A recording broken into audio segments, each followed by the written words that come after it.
Good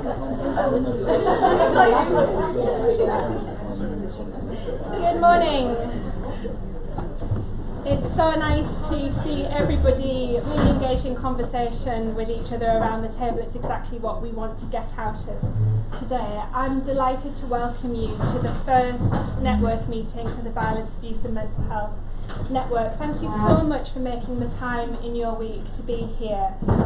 I hope it's going to be a useful and enjoyable day for you and a chance to connect with colleagues, old, new and future. My name is Sian Oram. I work at King's College London and I'm one of the network leads.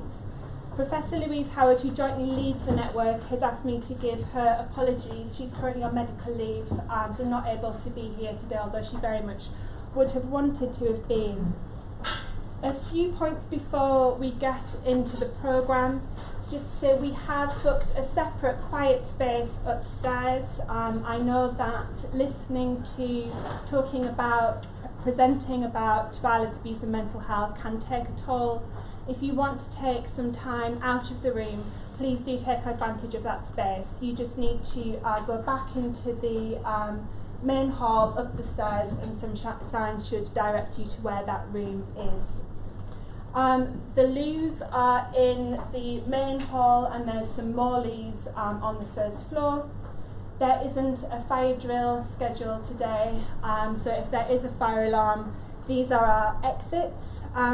This way is slightly dangerous, perhaps, with all of our technology. Andre is bringing us beyond the room, which does incur some cabling issues, so perhaps that one would be better exit.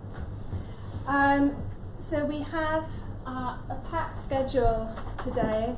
I'm just going to talk to you first of all a little bit about the network, what we're about, what we'll be doing, before handing over to Dan Robotham from McPhinn Foundation. We'll be having a roundtable discussion where I hope we can talk together about how the network will work and how we can work together. We will be having a networking lunch. And then we're delighted to be having some really amazing speakers from the third sector and from academia.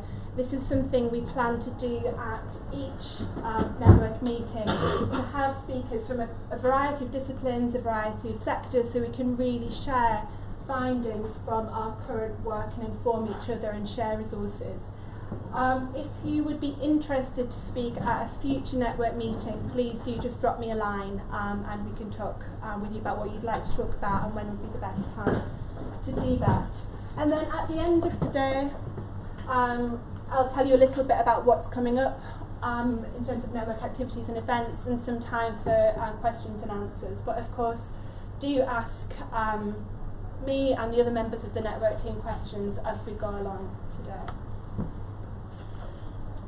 So what I'm hoping we will get out of today is, first of all, to share information about network aims and activities, to discuss how we can best work together and to share some recent findings and resources. But why are we here? So this is our vision. Our vision is to reduce mental health problems by addressing associated violence and abuse, particularly domestic and sexual violence, which we know are the most common forms of abuse. We believe this is a vision shared by a great many people, and that's why we're all in the room together today. When Louise Howard and I started having initial conversations about this network, we were overwhelmed by the positive response. People really want to come together from a range of sectors and disciplines to make change in this area. We know that violence, abuse and mental health, and particularly domestic and sexual violence, is still under-prioritised in services and in research and in policy. But there is, I think, a real impetus and drive to come together to make change. So what part can the network play in bringing about change? We think that driving change will be helped if we can make progress on these points. If we can have a shared language,